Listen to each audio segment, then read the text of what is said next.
আজকে রাতে তো আবার ডিনারে ম্যাগি করছি। আমি তো বন্ধুর বাড়ি থেকে খেয়ে এসেছি রোল, আর ছেলেও বললো ভাত খাবো না। আমি দাঁড়া তালে ম্যাগি বানিয়ে দিয়ে এসছি। একটু ম্যাগি বানাচ্ছি।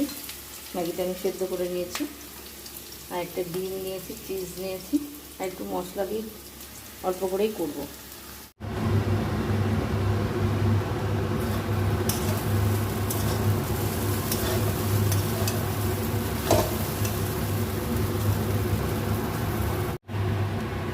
এবার আমি এতে তো মশলাটা দিয়ে দিলাম, একটা মশলা দিয়ে দিয়েছি।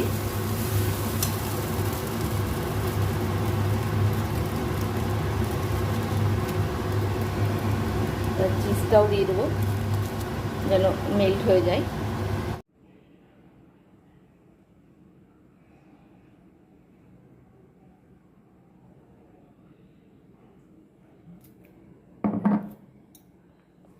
এই ম্যাগি রেডি।